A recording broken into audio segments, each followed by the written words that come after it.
दोस्तों, अरब सागर पर बनने वाला है सीरियस साइक्लोन स्टॉर्म यानी कि गंभीर चक्रवाती तूफान।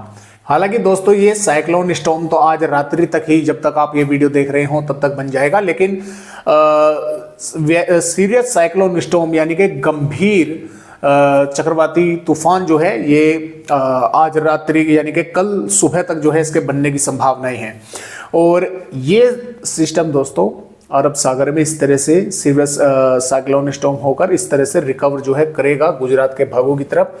तो इसकी वजह से जैसे ये तूफान बनेगा, इसका एरिया बड़ा होगा, तो इसका असर पश्चिमी मध्य प्रदेश के भागों पर कुछ स्थानों पर दिखाई देगा। मॉइस्चर पहुंचेगा, बारिश होने की संभावनाएं वो जो है बन सकती है कई भागों पर। और इसके अलावा जो बंगाल की खाड़ी पर सिस्टम है उड़ीसा के भागों पर इस समय बना हुआ है, थोड़ा कमजोर हो गया है, डिप्रेशन बन चुका है, लेकिन उत्तरी उड़ीसा तक पहुंचते पहुंचते ये वेलमार्क सिस्टम बन जाएगा। अब इसके कारण पूर्वी मध्य प्रदेश के कई स्थानों पर जोरदार बारिश या भारी बारिश देखने को मिल सकती है और अन्य भागों पर भी बादल पहुंचेंगे। बारिश होने की संभावनाएं मध्य प्रदेश के कई भागों पर जो है वो बन सकती है। तो फिलहाल तो इस तरह से दोस्तों अपडेट है और मैं आपको थोड़ा सा यहाँ पर दिखला भी दूँ ताकि आपको अच्छे से समझ में आ सके। देखिए दोस्तों, ये इस समय यहाँ पर है जो गुजरात का है सिस्टम, ये डीप डिप्रेशन है।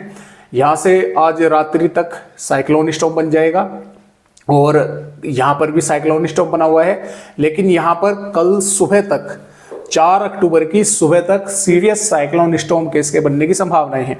और फिर इस तरह से 4 अक्टूबर में और 5 अक्टूबर से ये इस तरह से रिकवर जो है यानी कि घूमकर इधर गुजरात के भागों की तरफ आगे बढ़ेगा। और ये सिस्टम इस समय है दोस्तों यहाँ पर उड़ीसा के भागों पर डिप्रेशन है और इस तरह से उत्तरी छत्तीसगढ़ के भागों की तरफ आगे बढ़ रहा है और वेलमार्क सिस्टम बना हुआ है। और यहाँ से इस तरह से ये थोड़ा सा पूर्वी मध्य प्रदेश के भागों से होकर उत्तर प्रदेश के भागों की तरफ जो है ये आगे बढ़ेगा। तो कई भागों पर जोरदार बारिश होने की संभावना मध्य प्रदेश के भागों पर है। तो देखिए यहाँ पर 4 अक्टूबर में दोस्तों सतना, महर, रीवा, मऊगंज, सिद्धि, सिंगरौली के भागों पर मध्यम से तेज या कुछ भागों पर भारी बारिश होने की संभावनाएं है, सिर्फ इन 4-5 जिलों पर ही। इसके अलावा पन्ना, कटनी, उमरिया, शहडोल, अनूपपुर के भागों पर भी हल्की से मध्यम या कुछ भागों पर तेज बारिश देखने को मिल सकती है। इधर इंदौर, देवास, सीहोर, खंडवा, हरदा, खरगोन, बुरहानपुर के भी कुछ स्थानों पर हल्की से मध्यम या कुछ स्थानों पर थोड़ी बहुत तेज बारिश देखने को मिल सकती है। जबकि मुरैना, भिंड, ग्वालियर, श्योपुर, शिवपुरी, दतिया, गुना, अशोकनगर, निवाड़ी, टीकमगढ़, छतरपुर, विदिशा, सागर, दमोह, जबलपुर, मंडला, डिंडोरी, बालाघाट, सिवनी, नरसिंहपुर, छिंदवाड़ा, पाटुना और बैतूल, नर्मदापुर, रायसेन, विदिशा, भोपाल, राजगढ़, शाजापुर, आगर मालवा, नीमच, मंदसौर, रतलाम, उज्जैन, झाबुआ, धार, अलीराजपुर, बड़वानी के भागों पर भी बादल पहुंचेंगे।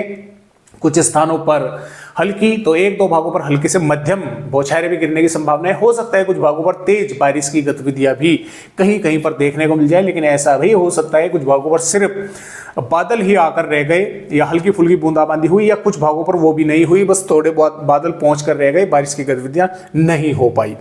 और जो वार्निंग आईएमडी नदी है वो रीवा, मऊगंज, सिद्धि, सिंगरौली के भागों पर भारी बारिश की है। बाकी और किसी जिले पर भारी बारिश की चेतावनी वो यहाँ पर मध्य प्रदेश के भागों पर फिलहाल तो नहीं है। और अगर हम दोस्तों आगे की वेदर रिपोर्ट देखें, ये 5 अक्टूबर की वेदर रिपोर्ट है। 5 अक्टूबर में भी देखें पश्चिमी मध्य प्रदेश के कई भागों पर मध्यम से तेज बारिश की संभावनाएं हैं और पूर्वी मध्य प्रदेश के मध्य से दक्षिणी भागों की तरफ बारिश होने की संभावनाएं हैं। और पहाड़ी राज्यों पर WD आ चुका होकर ये सिस्टम यहाँ से होकर इस तरह से बाहर निकल चुका होगा। और यहाँ पर 6 अक्टूबर में भी देखें मध्य प्रदेश के कुछ भागों पर बारिश होने की संभावनाएं दोस्तों बनी हुई है। 7 अक्टूबर में बारिश की गतिविधियां काफी कम हो जाएंगी, कुछ ही भागों पर होने की संभावना है। और 8 अक्टूबर में भी कुछ पूर्वी और पश्चिमी भागों पर बारिश होने की संभावना है। और लगभग 9 अक्टूबर से मध्य प्रदेश का लगभग मौसम साफ हो जाएगा। तो फिलहाल इस तरह से मध्य प्रदेश राज्य का अपडेट है, बारिश होने की संभावनाएं बनी हुई हैं। तो आज की वीडियो में बस इतनी ही जानकारी।